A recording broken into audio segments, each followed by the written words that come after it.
Boa noite a todos.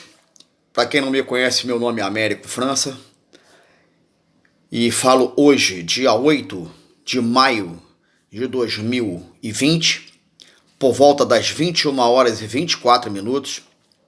Estou gravando esse depoimento que eu vou fazer e também como sugestão ficar. Hoje eu assisti algumas emissoras de televisão e foi várias vezes informado que existe a possibilidade aqui no Rio de Janeiro de uma paralisação geral, no sentido de nós cidadãos não temos o direito, de ir e vir. Ou seja, fechar fronteiras com municípios aqui no estado do Rio de Janeiro. Acredito que em outros estados já esteja acontecendo isso. E também evitar aglomerações por causa dessa Covid-19. Bem, o que eu queria dizer é que primeiro que nós cidadãos, nós eleitores, deveríamos ter o direito de pelo menos um referendo para que pudéssemos expor as nossas opiniões. Porque não é que eu entenda, é que está na Constituição, e vou continuar batendo nessa tecla, e no artigo da Constituição que diz que todo direito emana do povo. E se todo direito emana do povo, então os governantes têm que ouvir o povo, têm que ouvir o cidadão, têm que ouvir o eleitor, porque foi o eleitor quem conferiu aos políticos o direito de representação a nós, para nós, cidadãos, povo brasileiro. E me parece que alguns políticos não querem entender que o poder foi conferido a eles. O poder não é deles, o poder é do povo. Está difícil de uma grande massa política entender que ele estaria com uma procuração para atender os anseios do povo. Entendam os políticos que a minha crítica é uma crítica sempre construtiva, nada destrutiva. Eu imagino que seja governar um país, governar um estado, administrar um município, principalmente quando os estados e municípios são de grande valia, exige muito de uma captação de recursos, enfim. Mas nós temos que entender que se fosse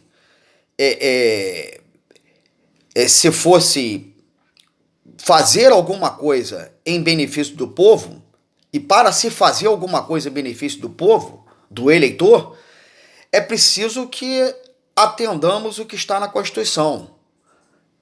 Ou se faz pleito para indicar os nossos governantes, e uma vez indicados, se faz um referendo durante o seu mandato para saber se o povo está de acordo ou não com determinadas questões, relevantes, com determinadas decisões que sejam relevantes para a população.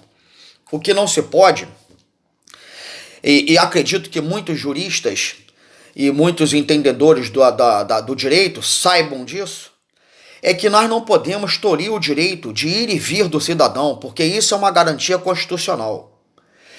Evitar aglomerações, tudo bem, evitar aglomerações, afinal de contas estamos com uma enfermidade muito relevante no mundo, não é nem só no Brasil, no mundo. E sabemos disso, entendemos isso. compreendemos isso. Porém, nós não podemos.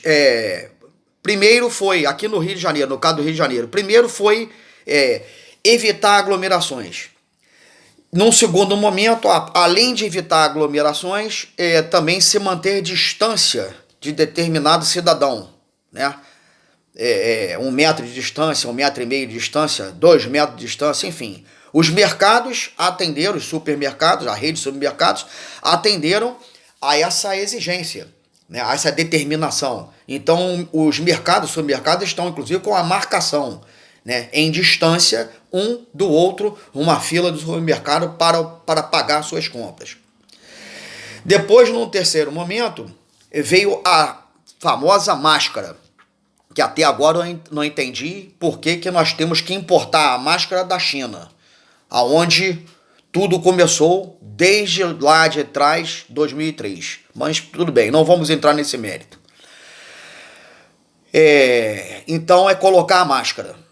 E agora já estão querendo, já fecharam o comércio, né? Já fecharam as lojas, indústrias praticamente tudo fechado. Não sei se isso está a nível de grandes empresários, não sei. Mas os pequenos e médios comerciantes, produtores, estão realmente quebrados, né? Essa é a realidade. Chegamos a uma quebradeira, né? Estamos vendo aí notoriamente uma quebradeira de empresas e demissões. Então, é o que eu disse num outro momento, eu fiz uma gravação justamente de que ou morremos pelo medo da enfermidade, ou morremos de fome, porque daqui a pouco não vamos poder sair para comprar mais nada. Porque também, se há quebradeira das empresas, é claro que não vai haver oferta. E não havendo oferta, não adianta a procura. Então chegamos na economia, lei da oferta e procura. Se eu não tenho oferta, não adianta a procura, porque nós não temos o que comprar. E a mesma coisa, quem está ficando desempregado, não vai haver condições, não vai haver poder aquisitivo para adquirir alguma coisa, para compra, para ser contemplado com alguma coisa que se queira consumir. Então, não havendo empregos, não haverá salários. Não havendo salário, não vai haver a parte da procura. Então, não adiantará a oferta. As lojas ficarão com seus produtos nas prateleiras, os supermercados, as lojas de eletrodomésticos e pátios com veículos novos aí fabricados para colocar em mercado e não haverá quem compre. Quer dizer, então uma verdadeira quebradeira. Com isso, eu quero dizer que nós fomos muito mal colonizados. E não sou eu só que digo isso. Nós sabemos da história. É só pegar a história do direito brasileiro, pegar a história do Brasil e ver que nós fomos mal colonizados. Não vou entrar nessa esfera também, porque a própria história ela se encarregou de contar essa fase. E parece que esse legado ele está até hoje na raiz do nosso país, dos nossos descendentes dessa colonização, uma colonização descabida, uma colonização mal vista, porque sabemos quem nos colonizou, essa é a grande realidade, a ponto de trazer os negros para cá, escravizá-los e dizer que eles teriam que ser tratados como coisa. Eles eram tratados como coisa. E os nossos índios como seres preguiçosos, os verdadeiros donos da terra. Também não vou me estender nessa situação. O que eu quero dizer é que chegamos num ponto que nós estamos aí até condicionados a pagar uma multa se por acaso nós não pudermos explicar ou não tivermos a explicação necessária do porquê nós estarmos na rua ou nas ruas. Muito difícil, porque se você não tem emprego, você também não vai ter dinheiro para pagar multa nenhuma. Aí vem as questões, né? Primeiro, tem que se colocar máscara. E aí, equipamento de proteção individual, EPI. A máscara não deixa de ser um EPI. E aí vou voltar naquilo que falei, parece que na penúltima live que gravei, ou na última, que nós não temos nem profissionais da saúde com os equipamentos de proteção individual necessários para o seu trabalho, para as atividades fins. Nós não temos equipamentos de proteção individual, nós não atendemos há muito tempo, né? A saúde, como disse, aos nossos agentes de segurança pública, colete que realmente já estão ultrapassados, já não fazem o efeito que deveria fazer num confronto com a marginalidade. Bom, equipamento de proteção individual. Nós não temos qualidade na saúde, há muito tempo nós não temos qualidade na saúde. E para que então agora se montar tantos hospitais de campanha, gastar tanto dinheiro, quando nós temos vários hospitais aí que poderiam ser revitalizados, reestruturados e com um custo muito menor do que criar essas bases, né, chamadas de hospitais de campanha. Então a quem nós estamos querendo enganar, gente? A quem algumas autoridades estão querendo enganar? É uma crítica construtiva que eu estou dizendo. Se as pessoas querem fazer a diferença, tem que fazer a diferença mostrando justamente à população, por através do acesso da população, que realmente estão saindo, virando uma página negra da história e fazendo e inovando numa nova página da história. Então muito se vê promessas em campanha, né? Promessas de vai melhorar a saúde, vai melhorar a segurança, vai melhorar a educação, e nós não vemos isso. Nós não estamos vendo isso. Nós estamos vendo o país atravessando mais uma vez uma crítica muito pesada das soberanias, né, e de outras soberanias, e uma crítica muito pesada dizendo que o Brasil pode chegar num auge de mortalidade, de perdas de vidas, justamente que vão ultrapassar a países que estavam em evidência nessa perda, né? Nessa baixa. E tudo o Brasil, tudo o nosso país é criticado e é um motivo de chacota. Tudo. Eu não vejo o Brasil ser elogiado em momento nenhum lá fora. Eu não vejo o nosso povo ser aceito lá fora como nós aceitamos quem vem de fora para cá, para dentro da nossa casa, que nós aplaudimos, nós abraçamos, nós fazemos festas. Enfim, nós não somos tratados dessa forma. Então que os nossos governantes possam realmente, nesse momento que já está mais do que visto, que não só é uma pandemia, é uma coisa grave, que também tem o dedo de Deus. Tem o dedo de Deus. Porque se Deus quiser parar agora, ele para com isso. Porque Deus é Deus. Deus é Deus. Deus é soberano. Deus é o único supremo. Não existe mais nenhum supremo. Supremo é Deus. Quem fez a Terra, quem fez o universo, quem construiu isso, foi um único advogado, foi um único médico, foi um único mestre dos mestres.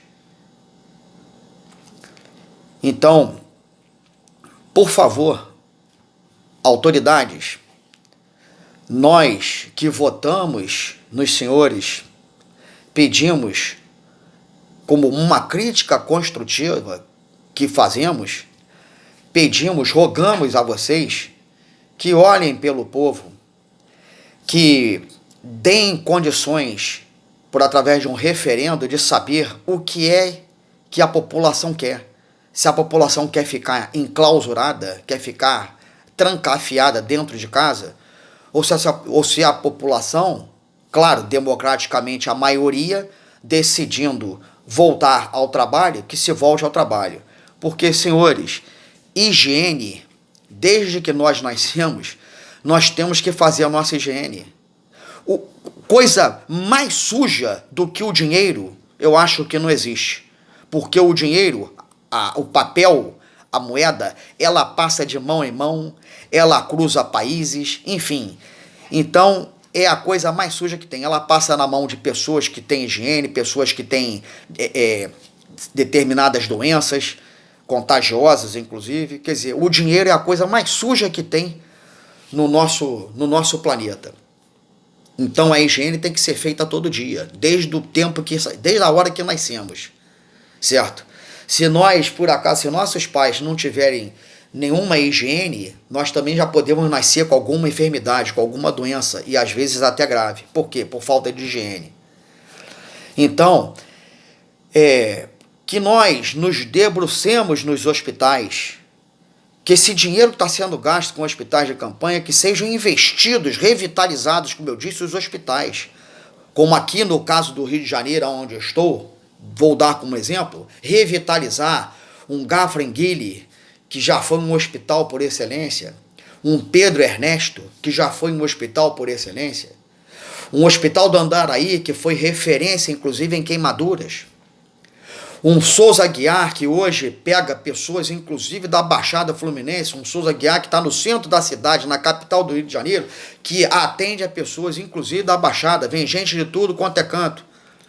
Que revitalizemos o Hospital dos Servidores, que revitalizemos o Cardoso Fonte. Enfim, eu estou dizendo, citando o caso do Rio, onde eu estou, mas existe N hospitais que já foram referência em outros estados da federação e que não mais os são por falta de vontade política, por falta de gestão, por falta de pessoas que de repente sentaram à cadeira de uma determinada secretaria ou de uma determinada pasta ministerial e que nada entendia daquilo ali, a não ser cuidar do seu próprio umbigo. Se nós começarmos a colocar as pessoas capacitadas, meritocracia, é o que chamamos, meritocracia, concurso público para mim é caça-níquel. Porque concurso público, se concurso público fosse sinônimo de competência, se concurso público, não tenho nada contra o concurso público não, mas acho que não é o melhor, não é o remédio, concurso público, não é o remédio. Remédio é meritocracia. Porque se concurso público fosse sinônimo de competência, nós não estaríamos com o nosso país mergulhado num caos em pleno século XXI. Nós já seríamos hoje o país, quiçá, se não o maior do mundo, né? Seria um dos países maiores do mundo, uma das maiores potências do mundo, quiçá a maior potência do mundo. É assim que eu vejo, porque o nosso país, vou falar mais uma vez, o nosso país é um país que causa inveja a muita soberania. Cadê o nióbio? Cadê o ouro? Cadê o manganês? Cadê a bauxita?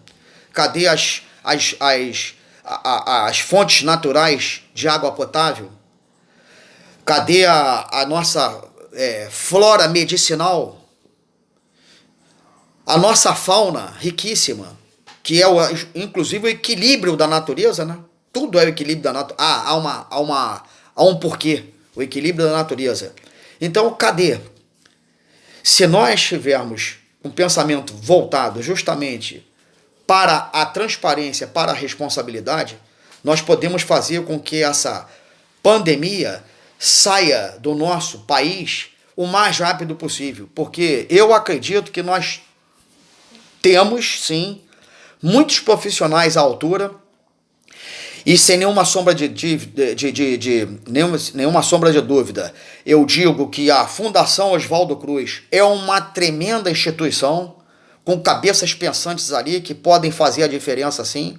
Como nós temos aí universidades capazes, com os nossos universitários, universidades capazes aí de fazer a diferença também, de arrumar o remédio para essa enfermidade chamada Covid-19. Então, nós só temos é que parar com essa coisa de brigar uns com os outros, governo de estado brigando com o governo federal atacando o governo de estado batendo na prefeitura batendo na União, batendo no estado, e isso, o povo não tem nada a ver com isso, fica nessa berlinda dessa picuinha, e o povo perde cada vez mais. Ou seja, perde por quê? Porque está perdendo emprego, porque empresas estão fechando, não se arruma o remédio, se quer fazer um paliativo, se quer, inclusive, determinar meia dúzia de cidadãos que estão no poder, conferido por nós, querem determinar o que 200 milhões de brasileiros vão fazer. Então, que se faça, mas se faça através do referendo. Quando quiseram desarmar o cidadão de bem, fizeram o referendo, porque desarmaram o cidadão de bem, não desarmaram o bandido. O bandido está aí, na rua, solto, assaltando, em plena pandemia, assaltando o cidadão de bem, matando os nossos policiais, que, coitados, qual é o salário de um policial? O policial vive dentro de uma periferia. O policial não tem dignidade de morar num lugar em que ele possa ter a sua família assegurada com dignidade, uma moradia decente. O policial vive dentro da periferia também. Tem muito policial que vive dentro das favelas, dentro dos morros. Nada contra morro, contra favela. Mas como é que você pode separar as coisas? Tu vai botar um agente de segurança pública dentro de uma favela para morar? Vai mantê-lo ali? Não é? Vai mantê-lo ali, naquela origem? E aí, como é que ele vai... Ele pode se identificar como um policial dentro de uma periferia? Não pode, gente. Entendeu? O médico, às vezes, em determinadas situações de hospitais que deixaram proliferar em volta de hospitais por excelência, que eu já falei, que já foram relevantes, deixaram, nesse longo dos anos, criar favelas no entorno de hospitais aí, como o Hospital da Penha, o Getúlio Vargas, que ali tem o Complexo do Alemão, gente, que quem manda dentro do Hospital da Penha praticamente é o pessoal do Complexo do Alemão. Existem vários relatos de médicos que nem ficaram no complexo, no Hospital Getúlio Vargas, saíram de lá justamente por isso, porque eles não podiam atender um cidadão de bem, mas podiam atender, né? Eu não vou falar porque eu acho que todos entendem o que eu estou dizendo. Não podiam atender o cidadão de bem e dar prioridade para atender a outra pessoa. Então, se ele não atender, e aí? Se ele não atender, ele... família, ele tem que comer, tem que trabalhar, tem que ganhar dinheiro, né? Ali no entorno do Hospital de Servidores, perto do Santo Cristo ali, bairro da Saúde, né? Quem conhece aquela zona portuária, né? O Hospital de Servidores foi um tremendo hospital e hoje está cercado pelo Morro da Previdência, que é um morro que, em uma determinada ocasião, de lá se dava tiro para dentro do Comando Militar do Leste, que fica na Central do Brasil. Pega-se um Salgado Filho, e aí o Salgado Filho está entre o Jacarezinho, Favela do Rato, Morro de São João, Morro do Sampaio. E aí? Onde existe justamente o tráfico, a bandidagem e tal, entendeu? E aí? Vai se dar prioridade a quem? Como é que os médicos trabalham? Trabalham o quê? Com as mãos atadas. Existem prioridades aí que não são a do cidadão. Nós sabemos disso. As autoridades de segurança pública sabem disso. Então, quando nós prometemos uma coisa em campanha política, nós devemos cumprir pelo menos com a promessa, mesmo que a promessa seja errada. Poxa, não era isso, mas eu prometi. Então faz. Já prometeu? Faz. Porque se prometeu e entrou para a política é porque as pessoas votaram porque gostaram da promessa de campanha. Então faz, mesmo que tenha errado, tudo bem. Entendeu? Agora que façam, que cumpram-se as promessas. É claro que as promessas geralmente são promessas boas, né? Nós vamos pavimentar ruas, nós vamos fazer rede de esgoto com tratamento, rede de tratamento de esgoto, nós vamos vamos fortalecer a nossa saúde, dar qualidade de condições tanto aos funcionários da saúde como também à população ser atendida.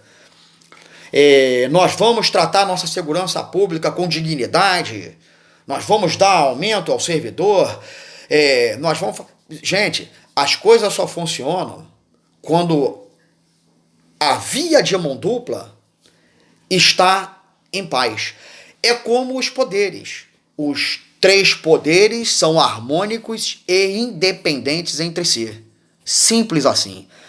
Os 3 poderes são harmônicos quando interessa a harmonia para eles. Porque eles vão ser independentes entre si justamente quando um dos poderes ali estiver atrapalhando o passo do outro. Ou estiver botando o pé, né, na frente do outro para o outro tropeçar. Simples assim. Então aí os 3 poderes são harmônicos e independentes. Então a mesma coisa é a economia, é a saúde, é a educação, é a segurança. Se o policial, por exemplo, a segurança, se o policial estiver com uma boa remuneração, com dignidade para poder atender os anseios da sua família, dar dignidade à família, viver olhando de frente para as pessoas, olho no olho, olhando seus filhos com orgulho, sabendo que deu dignidade para eles, o Estado vai saber que pode contar com aquele servidor dando um retorno satisfatório ao Estado. Se os médicos são bem remunerados, o Estado sabe que esses médicos vão dar um retorno para o Estado também, porque quem vai sair bem em tudo isso aí não é só o profissional da saúde, mas é o líder, o administrador, o gestor que está à frente de um governo. E isso vai fazer com que esse gestor perpetue na política. E aí ganha o seu honroso salário, que é um salário invejável. O salário do político é um salário invejável, né? Em que aqueles que conferiram o poder a eles não ganham nenhum décimo do que eles ganham. A grande maioria, né? De 30 e poucos, 33, 34 mil reais, se alguém no mercado de trabalho, se a grande maioria ganhar 3.400, todo mundo sairia, eu acho que sairia prosa, mas hoje não. Então é isso, gente. Para se perpetuar na política, é só fazer o dever de casa. Então, que esse dinheiro, 9 milhões para fazer um hospital de campanha, mais o governo soltou 80 bi para distribuir, para oxigenar os estados no combate à Covid e tal, que se use para os hospitais que ainda tem aí. A mesma coisa para a educação. O dinheiro que está sendo jogado na educação é um dinheiro que pode revitalizar todos os colégios por excelência. Que em um outro momento eu falo sobre os colégios, hoje eu estou me referindo mais à saúde. Porque nós estamos vendo aí uma paralisação que não é boa para ninguém. Não sei nem a quem interessa essa paralisação, deve interessar a alguns poucos. Só pode interessar a alguns poucos, porque esta paralisação, esse fechamento de comércio, essa falta de decisões, ausência de decisões, em que uma hora é para usar a máscara, aí vem acompanhada de não aglomerar, e acompanhado de distância um do outro, e daqui a pouco tolhido o direito de sair de um município para o outro, quiçá um estado, né? Então, quer dizer, é uma coisa que o povo não está vendo com bons olhos, gente. Façam um referendo. E um recado para aqueles que querem atrapalhar o governo Jair Messias Bolsonaro e General Hamilton Mourão. Sabemos que alguns ministros realmente não fazem o seu dever de casa, tanto que alguns ministros já caíram num curto espaço de tempo sobre esse mandato, mas que não atrapalhem a vida do presidente e o vice-presidente não, porque, é como eu disse, agora nós temos um vice-presidente da República. Eu tenho 63 anos, vou fazer em agosto 64 anos, e posso dizer, com 8 anos em 64, que eu tinha, em 1964, 8 anos, eu me lembro de tudo o que aconteceu de lá para cá. Aliás, eu me lembro um pouquinho antes. Eu me lembro dos meus 4 anos de idade, até do bolo dos meus 4 anos de idade, do meu aniversário, eu me lembro. Então, eu não admito que venham falar de intervenção militar, de ditadura. Eu não admito, porque eu vivi um momento muito bonito da minha vida, nunca fui hostilizado por polícia nenhuma, nunca fui hostilizado, e sempre que pararam de madrugada para me revistar vindo de um baile e tal, eu sempre tinha o meu documento de estudante ou já o meu documento com 18 anos, que eu já era militar, e depois já trabalhando, que eu comecei a trabalhar na realidade com 14 anos de idade.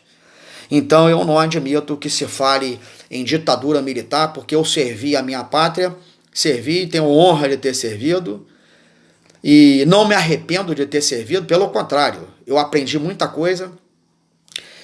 Então eu não admito que venham falar em ditadura, até porque algumas pessoas que viveram aquela época que hoje falam mal, a época falaram muito bem, a época aplaudiram, a época clamaram para que as nossas Forças Armadas viessem a tomar o poder para retomar a ordem e o progresso e resguardar a nossa soberania. Bom, então eu espero que os nossos governantes, alguns governantes e alguns que são contra esse governo Bolsonaro e General Hamilton Mourão, que deixem esse governo andar, deixem esse governo fazer o melhor que eles sabem fazer, e é claro que com os seus erros eles vão acertar, assim como muitos outros erraram e não conseguiram acertar, e nem quiseram acertar, quiseram errar mesmo.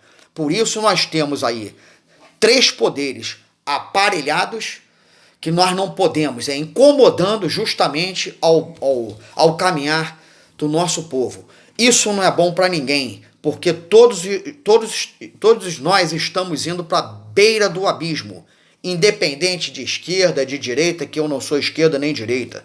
Eu sou verde, amarelo, azul e branco. Eu visto o manto que é a bandeira brasileira, do meu país, da minha soberania.